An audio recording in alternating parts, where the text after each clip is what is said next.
Bonjour, c'est un plaisir d'être avec vous dans ce beau dimanche matin. C'est sûr que dans un contexte de confinement, de déconfinement aujourd'hui, les commentaires que j'ai lorsque je contacte les gens au téléphone, c'est l'idée que même si on se voit au travers de la technologie, qu'on se parle au travers du téléphone ou tout autre médium, c'est qu'on a hâte de se donner des câlins, on a hâte de se donner la main, on a hâte de se donner la bise. Alors ce matin, ce que j'aimerais vous partager, c'est un concept que je réfléchis au travers de ce qu'on vit dans cette pandémie, qui est le concept du contentement. Vous savez, la Bible a beaucoup à dire concernant le contentement.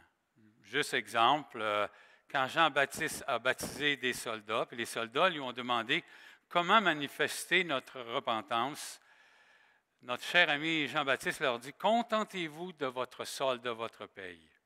Aussi, l'apôtre Paul, je dirais, parce qu'on probablement que c'est lui qui a écrit Hébreu, mais au chapitre 13, verset 5, le verset nous communique « Ne vous livrez pas à l'amour de l'argent, mais contentez-vous de ce que vous avez ». Une des raisons pourquoi la Bible nous parle du contentement, c'est que l'homme est un éternel insatisfait.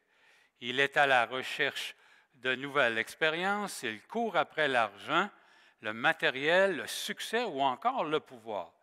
Sa recherche l'anime et le pousse à n'avoir aucun repos dans son cœur. Toutefois, il peut trouver une certaine satisfaction, mais qui ne dure qu'un instant. Exemple, une auto neuve, une robe qu'on désire depuis longtemps. Ainsi, si on désire une satisfaction ou un contentement durable, il nous faudra chercher ailleurs. Alors, c'est pour ça que je vous invite à tourner dans votre Bible, dans Philippiens 4, les versets 10 à 13 ce matin, que je vais lire. L'apôtre Paul dit « J'ai éprouvé une grande joie dans le Seigneur de ce que vous avez pu enfin renouveler l'expression de vos sentiments pour moi. Vous y pensiez bien, mais l'occasion vous manquait. Ce n'est pas en vue de mes besoins que je dis cela, car j'ai appris à être content de l'état où je me trouve. Je sais vivre dans l'humiliation et je sais vivre dans l'abondance. En tout et partout, j'ai appris à être rassasié et à avoir faim, à être dans l'abondance et à être dans la disette. Je puis tout par celui qui me fortifie. » Le contexte de ce texte, c'est que l'apôtre Paul remercie les Philippiens justement de manifester leur amour, leur soutien monétaire envers lui. Et au travers de ce texte, l'apôtre Paul nous ouvre une fenêtre concernant le contentement. Dans le verset 11, nous avons c'est un concept intéressant, c'est la disposition du contentement. C'est un état. Ce n'est pas juste une action, mais c'est une façon de vivre. Et ce qui est très intéressant, des fois on lit rapidement, mais où je me trouve. Alors, il est clair que c'est dans un contexte ou dans différents contextes qu'on peut être content. J'aimerais commencer en vous donnant une définition du contentement. C'est l'action qui prend compte du nécessaire, c'est-à-dire uniquement ce qui suffit, se contenter de ce qu'on possède et qui correspond à un besoin. C'est ce qui est adapté et proportionné à l'indispensable. On a ce concept-là dans 2 Corinthiens 9, 8. Mais il y a un autre élément qu'on peut rajouter à cette définition, c'est l'action qui modère ses désirs, le contrôle de soi-même, la satisfaction qu'on en retire. Puis quand j'ai lu cette définition-là, j'ai pensé au Proverbe 14, 16 qui dit « Le juste a de la retenue ». C'est intéressant et se détourne du mal. Le juste est capable de contrôler, de modérer ses désirs. Et je trouve ça très intéressant. Ce qu'on peut voir dans le verset 11, c'est que l'apôtre Paul nous dit « J'ai appris ». Alors, le premier élément, c'était ce concept d'un état et non d'une action ou de quelque chose de temporaire, mais c'était une façon de vivre. Lorsque l'apôtre Paul, il faut être conscient, lorsqu'il dit « j'ai appris », quand l'apôtre Paul écrit ces mots, il est chrétien depuis environ 30 ans, dont plus de 20 ans dans le ministère. La question, comment il a appris cela? C'est assez simple. C'est que Paul était un étudiant, il lisait la parole de Dieu, qui était l'Ancien Testament. Il la mettait en pratique. Il a aussi été façonné par les épreuves. Et ainsi, le contentement est un apprentissage. Lorsque Paul a écrit, il n'était pas, quelqu'un a déjà dit, il n'était pas à la plage sur une chaise longue avec un parasol. Il était en prison à Rome, où il attend sa mort par décapitation. Un homme du nom de Maillard a écrit ceci. Paul était privé de tout confort et rejeté. Chaque mouvement de sa main faisait retentir le bruit métallique de ses chaînes. Incapable de pouvoir à ses propres besoins, il est dans une situation de dépendance et probablement tout juste de quoi à vivre. Alors, c'est clair qu'ici, on le voit que l'apôtre Paul, ça a été un processus, ça a été dans une progression. J'ai pensé qu'il y avait des exemples dans la Bible qui pourtant avaient tout pour être contents, mais ils n'étaient pas contents.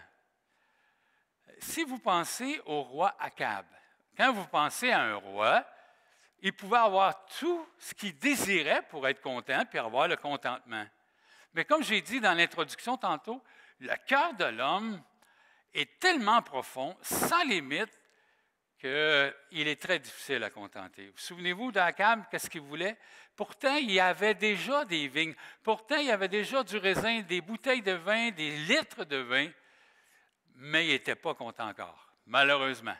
Qui n'aimerait pas être un roi là, ici ce matin avec. Hein? Il me semble qu'on serait content là, à être un roi. Mais non, Akab, il a désiré, il n'était pas content, il voulait avoir la vigne de Naboth. Malheureusement, Naboth est décédé, a été tué par la femme de Akab. Alors, en passant, si on a une femme comme ça, c'est dormez les yeux ouverts.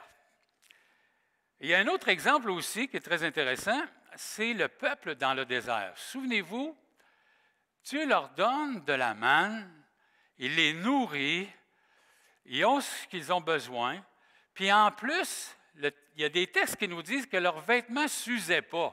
Ça devait être quand même quelque chose, là, que tu as eu une paire de souliers pendant 40 ans, puis est encore comme neuf. C'est quand même quelque chose. Mais il n'était pas content encore. Il voulait manger du poulet. Il voulait avoir de la poule. Et on dit, « Hey, nous, là, ça nous prend de la viande, là. » Et le Seigneur, vraiment, a répondu à leur demande, puis ils pouvaient avoir de la caille. Alors, comme vous pouvez voir, ce n'est pas le nombre d'argent, ce n'est pas le nombre d'éléments dans notre vie qui peut nous rendre contents. J'ai rencontré un monsieur à Matane, il y a 89 ans, un frère de l'église de Matane. Puis c'est assez intéressant parce qu'il pouvait me dire, « Noël, je suis rassasié. Noël, je suis content de ce que j'ai. Aujourd'hui, là, juste d'être dans mon appartement, juste de pouvoir vivre, juste de pouvoir manger. Tu sais, les voyages, tu sais, il n'y a rien de mal à ça, mais j'en ai fait assez pour dire, je suis OK aujourd'hui. » Et vous avez Abraham, je suis en train de lire la Genèse avec Marie le matin, et on est en train, puis on a passé la vie d'Abraham qui nous dit, « Il mourut d'une heureuse vieillesse, âgé et rassasié. » Alors, c'est quelque chose d'apprendre à être content, de pratiquer le contentement. Le deuxième élément qui est en rapport avec le contentement, que j'aimerais vous partager, c'est le verset 12. J'ai appelé ça la description de l'apprentissage. Dans le premier point, il nous dit qu'il a appris, mais là, on voit la description du comment. Et le verset 11, il nous dit ceci.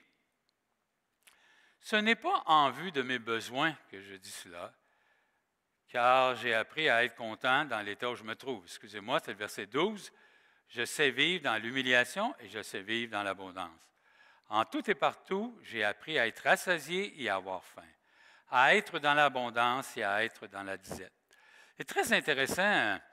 Il y a trois éléments ici, humiliation et abondance. rassasier et avoir faim. Abondance et disette. Ce qui est intéressant, c'est qu'on peut voir qu'il y a 3 principes de privation. Il a été privé dans 3 domaines. Il a été humilié, et puis on peut voir tantôt, on va lire 2 Corinthiens 6, vous allez voir comment il a été humilié, a été rassasié dans le sens d'avoir faim, et la disette en abondance. Alors, souvent, il y a des éléments qu'on doit être privés, qui est la pratique, qui nous aide à comprendre que quand ça va venir, l'abondance, on va être content, et on va être heureux. J'aimerais que vous puissiez tourner avec moi dans 2 Corinthiens, on regarde toujours Philippiens, 2 Corinthiens 6, de 4 à 10, on va le lire ensemble. Ça va vous donner l'expérience de sa vie. Ça va vous donner de voir comment c'est pas facile d'apprendre le contentement. Ce n'est pas pour vous, mais pour moi aussi, ce n'est pas facile. Alors, c'est 2 Corinthiens 6, 4 à 10. Alors, mais nous rendons à tous égards recommandables, comme serviteurs de Dieu, par beaucoup de patience, dans les tribulations, dans les calamités et dans les détresses, sous les coups, dans les prisons, dans les troubles, dans les travaux, dans les veilles, dans les jeûnes, par la pureté, par la connaissance, par la longanimité, par la bonté, par un esprit saint, par une charité sincère, par la parole de vérité, par la puissance de Dieu, par les armes offensives et défensives de la justice, au milieu de la gloire, au milieu de l'ignominie, au milieu de la mauvaise et de la bonne réputation. C'était humiliant, ça aussi. Étant regardé comme un imposteur, quoique véridique, comme un inconnu, quoique bien connu, comme mourant, et voici nous vivons, comme châtiés, quoique non mis à mort, comme attristés, et nous sommes toujours joyeux, comme pauvres, et nous enrichissons plusieurs, n'ayant rien, nous possédons toutes choses. Alors, comme vous pouvez voir, hein, le processus de la vie, le processus des épreuves, quand on pense au confinement puis au déconfinement, si vous avez remarqué, on a été privés dans le confinement. On a été privés qu'on devait rester proche de chez nous. Exemple. On a été privés de certains sports. On a été privés de certaines activités. Puis là, je ne sais pas si vous remarquez, mais dans le déconfinement, là, on commence à être heureux parce qu'on peut en faire un petit peu de ce qu'on avait été privé. Alors, c'est un apprentissage. Paul nous dit aussi, dans 1 Timothée 6, 6 à 8, « C'est en effet une grande source de gain que la piété avec le contentement. Car nous n'avions rien à emporter dans le monde, il est évident que nous n'en pouvons rien emporter encore. Si donc nous avons la nourriture et le vêtement, cela nous suffira. » Alors, comme vous pouvez voir, quand on regarde les besoins primaires de Paul, ils sont très limités. La nourriture puis le vêtement. Il ne nous parle même pas du toit. C'est assez spécial. Mais dans le confinement, si vous avez remarqué, on a pu être privé, puis on a pu voir qu'on a été capable de se passer de certains éléments de notre vie. Exemple, aller au restaurant. Hein? Pendant 2 mois, depuis 2 mois, on ne peut pas aller au restaurant, mais est-ce que vous avez remarqué, on peut vivre, on peut être heureux sans restaurant. C'est sûr que le sport, c'est très intéressant. En passant, nous, où ce que je demeure, sur la rue Versailles, on a un terrain pour jouer au tennis. Il était clair que le jour qu'il y avait le droit de jouer au tennis, là, j'ai passé en prenant ma marche, le terrain il était plein. Est-ce que vous voyez? Pourtant, les gens ont survécu sans tennis. Moi, je dois vous avouer que mes souliers de marche, là, les talons étaient finis, j'avais hâte que les magasins s'ouvrent. Hein?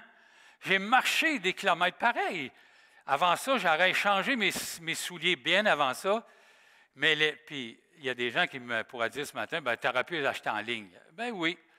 Mais moi, quand j'achète une paire de souliers, j'aime ça les essayer. Alors, si vous me permettez. Alors, il est clair. Qu'est-ce qui est important? Ce que Paul nous est en train de nous dire dans le verset 12, c'est qu'en fin de compte, c'est de reconnaître les vrais besoins. Vous le savez, on vit dans un monde de consommation de superflu. C'est vraiment incroyable. Là, c'est rendu là, que tu peux acheter au niveau du crédit, là, 6 mois, 1 an, 2 ans, ça ne finit plus. Et c'est dangereux quand même à long terme. C'est ça qui est le danger. Maintenant, j'aimerais juste ouvrir une petite fenêtre. Ce qui est intéressant, le contentement, là, ça s'oppose à 2 fausses doctrines. On ne pense pas, là, mais ça s'oppose à 2 fausses doctrines. Premièrement, l'évangile de la prospérité. OK? Qui dit que Dieu veut que nous soyons riches et en santé.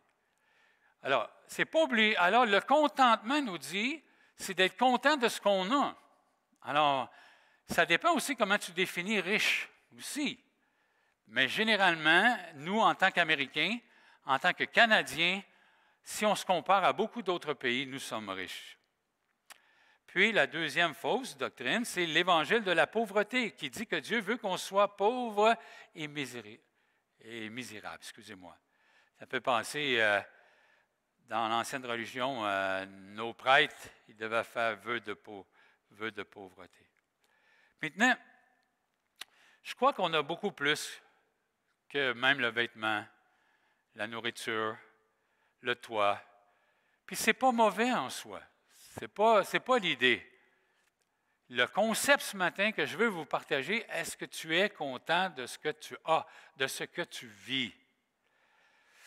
4 petits conseils que j'aimerais te donner pour t'aider à vivre le contentement. Premièrement, il faut refuser de se comparer aux autres.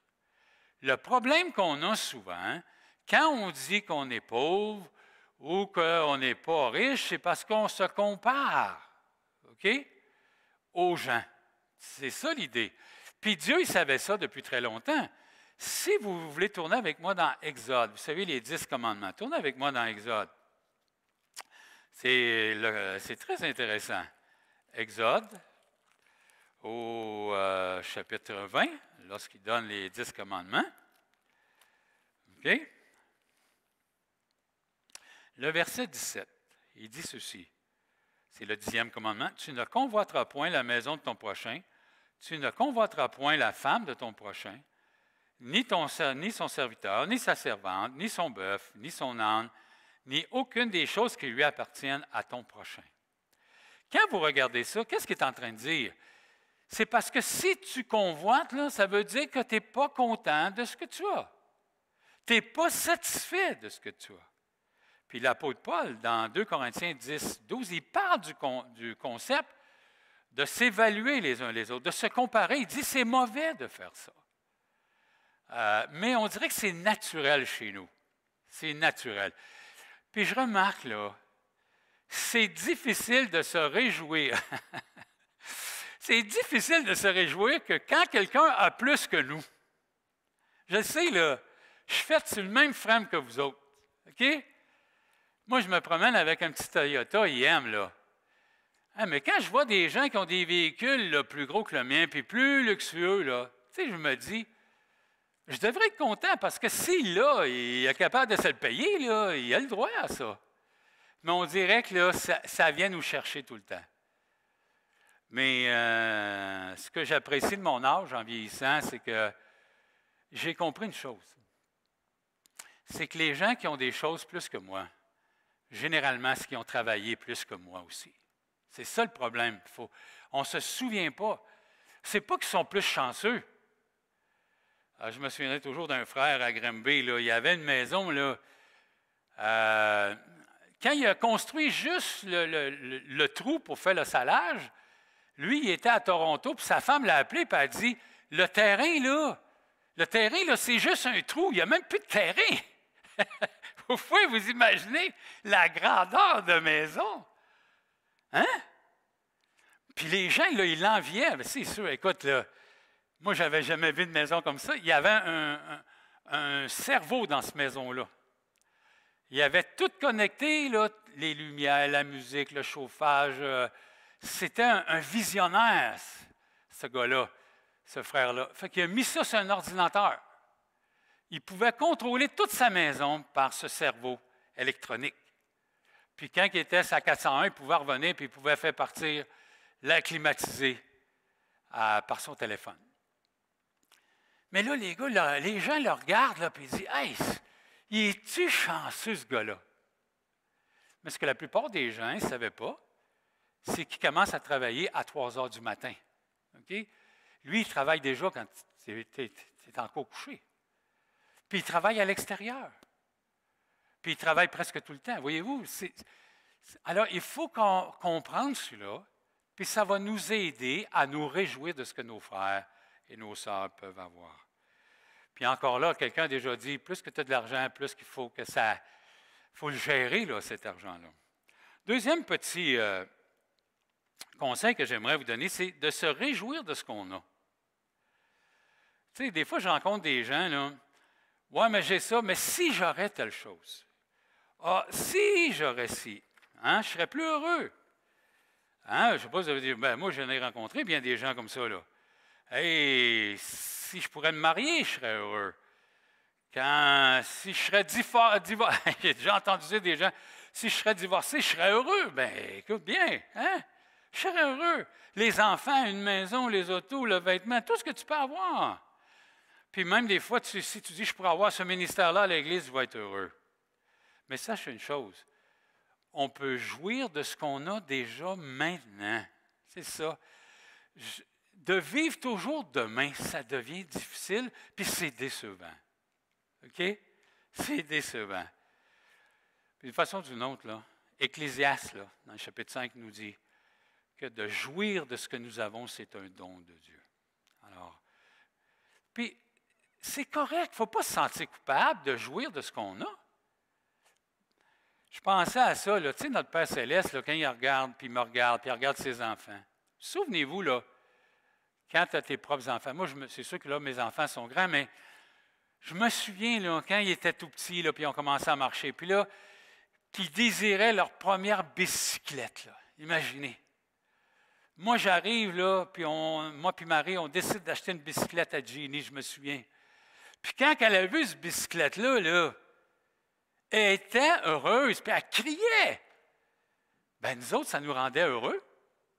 Ça aurait été triste que si on lui présente la bicyclette, puis elle se met à pleurer, puis elle n'est pas contente, là. Non, on n'aurait pas aimé ça. Dieu aime ça quand ses enfants sont contents. Alors, remerciez le Seigneur, puis jouissons de ce qu'il nous donne. Vous savez. Ne vous sentez pas coupable parce que vous avez un auto. Ne vous sentez pas coupable parce que vous avez un beau vêtement. Bien au contraire. Aussi, un autre petit conseil que j'aimerais vous donner pour être content, c'est d'être capable de partager ce qu'on a avec d'autres. Ça, là, ça nous rend contents. Parce que, vous savez, dans Acte 20, 35, il nous dit qu'il y a plus de joie à donner qu'à recevoir. Et c'est vrai. Puis quand on arrive au bon moment, puis qu'on est capable d'aider, tu sais, puis si tu attends d'être millionnaire pour aider, là, tu n'aideras jamais. On va aider au niveau qu'on est capable d'aider. C'est important de réaliser cela. Vous savez? Alors, de partager, puis de voir la joie que les gens peuvent avoir lorsqu'ils le reçoivent. Et le quatrième, concentrons-nous sur ce qui est durable. Okay? Tout ce qui est ici, là, c'est temporaire. Le ciel nous attend, l'éternité nous attend, la présence de Jésus nous attend. Alors, frères et sœurs, ce matin, on a vu que l'apprentissage, puis d'être content, c'est un état, c'est une façon de vivre. Le deuxième point, c'est la description, ça prend un temps. Une des choses que je remarque à mon âge, là, c'est vrai que je ne suis pas tellement vieux pareil, mais je suis capable de dire, à quelque part, c'est un don, comme je l'ai dit tantôt. Je suis capable de jouir de ce que j'ai. Puis je suis capable de dire, « Hey, je suis content pour toi, mon frère, si tu l'as. » Parce que, rendu à l'âge que j'ai, il y a bien des choses là, que je vois bien que je n'ai plus besoin. Que je mange, que j'ai un toit, que j'ai les vêtements, que je paye mon hydro. Je suis déjà heureux. Est-ce que vous comprenez? Que je suis capable de subvenir à mes besoins. Je suis heureux. C'est sûr, si quelqu'un veut m'en donner plus, là, je vais le prendre, il n'y a pas de problème avec ça. Mais je peux vous dire, je suis déjà content de ce que j'ai. Et ça, c'est un don de Dieu. Mais pour arriver là, j'ai compris, j'ai souffert souvent.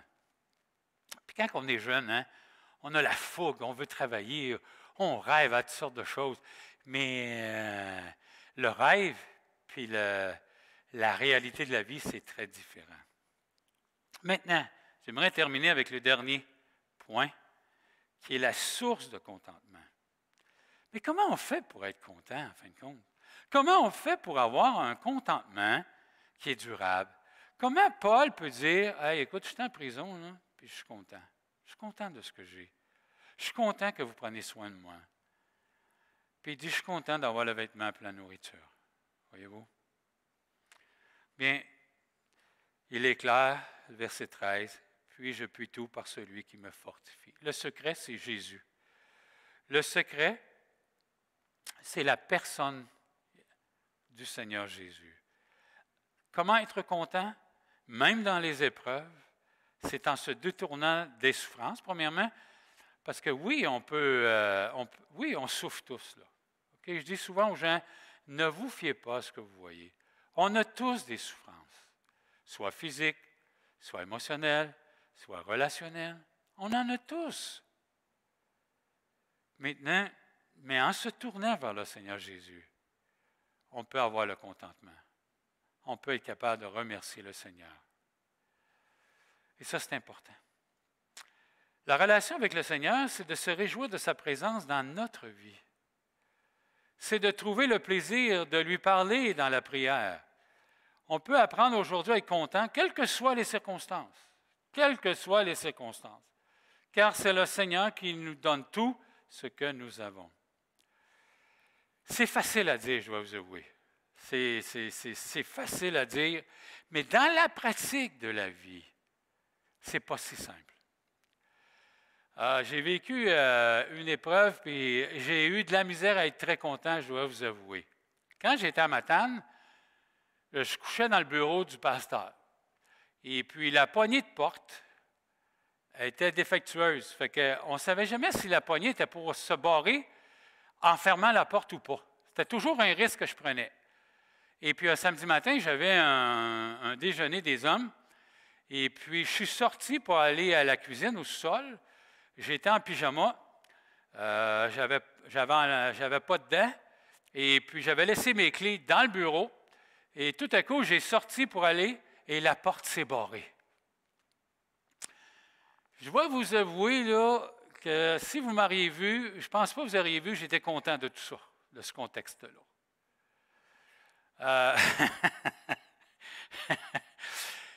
Surtout, ça ne paraît pas, là, mais je porte un partiel, moi, là, pas de dents. Puis j'étais en pyjama, là, puis il faisait moins 30 dehors. C'était arrivé durant l'hiver. Tu sais? Puis mes souliers, puis mes bottes, je pense qu'ils étaient dans le bureau, fait que là, j'étais pris. Et là, j'ai dit, Seigneur, vous savez, là, quand on arrive dans ces moments-là, est-ce qu'on n'est pas capable de rien faire? On n'a pas de pouvoir, on n'a rien. Là, j'ai dit, Seigneur, je te demande quelque chose. Fais qu'un frère vienne ici au bâtiment pour qu'il vienne chercher quelque chose pour le déjeuner. Et quelques minutes après, savez-vous quoi? Il y a un frère qui est venu. Et puis, mais c'est sûr, j'étais gêné de parler un peu, là, pour ouvrir ma bouche, pas dedans, là. C'était pas facile. Mais lui, il a ouvert la porte. Alors, c'était merveilleux, j'étais reconnaissant. Mais au travers de tout ça, je pouvais être content pareil. J'étais à la chaleur, je n'étais pas dehors, j'étais tout seul, j'étais tout seul, j'étais content. Mais voyez-vous, on en vit tous des épreuves comme ça. À quelque part, chaque jour, il va y avoir des bons côtés et des mauvais côtés. Puis vous savez, au travers de cette épreuve-là, encore une fois, j'ai appris à être content que ce soit l'épreuve que ça voudra. On ne peut pas contrôler cela. Maintenant, vous savez, le problème dans tout ça, c'est que nous perdons de vue que nous devons cultiver et investir dans notre relation avec le Seigneur. C'est lui la réalité de ce monde, vous savez. Tout ce que vous voyez, on ne l'amènera pas. Alors, faisons attention de dire puis d'accumuler tout le temps, vous savez. Une des conséquences négatives, là, lorsqu'on n'est pas content, on se plaint. Se plaindre est une affaire dangereuse. Vous risquez de vous compromettre. Vous risquez de mettre du sable dans la relation avec votre Père céleste, avec les autres et avec vous-même. La source des plaintes, c'est le fait d'un cœur ingrat et orgueilleux. Quelqu'un a écrit ce qui suit. Dans les pays occidentaux, nous sommes souvent trop gâtés par les commodités de la vie moderne. Nous avons l'habitude que nos moindres désirs soient satisfaits à l'instant. Nous obtenons ce que nous voulons quand nous voulons. Nous n'aimons pas l'inconfort ou le sacrifice, nous refusons la difficulté. Vous savez, c'est une grande vérité que ce monsieur-là a écrit. On est dans un contexte, on est dans un mode qu'on rejette la souffrance. On rejette la souffrance. On prend toutes sortes de moyens pour l'enlever. C'est pas mauvais, là. C'est pas mauvais. Quand je me suis fait opérer pour l'appendicite, là, j'étais content qu'on m'ait donné de la morphine. Je ne suis quand même pas masochiste, là. Mais il est clair qu'on refuse si on ne veut pas ça. Puis on ne veut pas attendre. On ne veut pas attendre. On a de la misère à attendre. C'est pour ça que le crédit là, à moyen et long terme, ça nous attire parce qu'on veut l'avoir maintenant. On est dans un contexte semblable. Alors, il faut être prudent parce que ça va nous amener dans des chemins qu'on va regretter. Dans Éphésiens 2,14, « Faites tout sans murmure ni plainte. » C'est quand même intéressant de voir cela. En conclusion, je crois que nous pouvons aborder la journée aujourd'hui avec une attitude reconnaissante. Résistons à la tentation de nous plaindre. Louons et remercions le Seigneur Jésus pour qui il est et pour tout ce qu'il fait pour nous. Regardez Philippiens 4, 19. L'apôtre Paul nous dit « Et mon Dieu pourvoira à tous vos besoins selon sa richesse, sa gloire en Jésus-Christ. » Je vous pose une question ce matin. Est-ce que vous êtes une personne contente de ce que vous avez dans votre vie? Je vous la pose la question. Puis j'espère que durant la semaine, là, vous allez pouvoir réfléchir. Tu sais, est-ce que je suis content? Est-ce que je suis content de mon appartement? Est-ce que je suis content de ma maison? Tu sais, aujourd'hui, ça ne veut pas dire, je ne crois pas que Dieu ne veut pas qu'on puisse aller plus loin dans notre vie, qu'on puisse acquérir des choses meilleures, des éléments qui vont être plus, qui vont nous amener plus loin dans notre propre vie. Non, ce n'est pas ça. Et ce que je vous parle, c'est aujourd'hui. Est-ce que je peux être content? Puis ça, là, je peux vous dire, ça paraît simple comme question. Mais la réponse, ça peut être difficile. Est-ce que je peux être content de mes vêtements aujourd'hui? Tu sais, je n'ai pas pu aller l'acheter parce que les magasins n'étaient pas ouverts. J'avais honte de sortir peut-être. Est-ce que tu es content de ton emploi? Je prie pour quelqu'un pour son emploi. Parce que c'est vrai que ce n'est pas toujours facile avec ton patron. Ce n'est pas toujours facile de la façon que tu es payé. Ce n'est pas toujours facile. Est-ce que tu es content?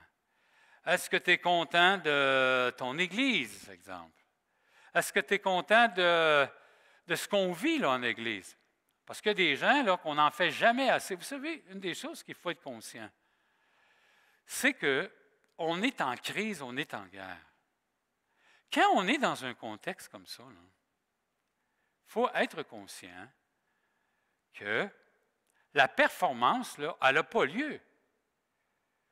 Dans une crise, dans une guerre, ce qu'on veut, c'est de pouvoir répondre aux besoins avec ce qu'on a.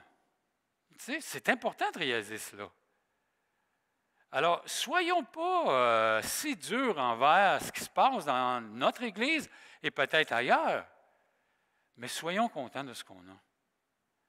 Moi, je suis assez content là, qu'on puisse avoir notre réunion de prière le mercredi après-midi par le téléphone. Même si on ne se voit pas, on entend nos voix.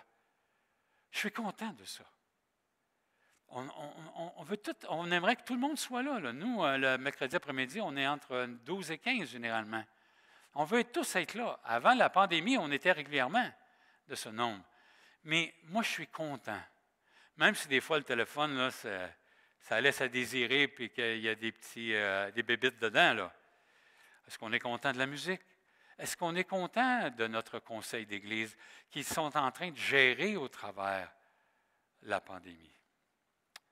Alors, Seigneur, ce que j'aimerais que mes frères et mes sœurs comprennent, c'est que c'est toi qui peux donner le contentement, toi seul.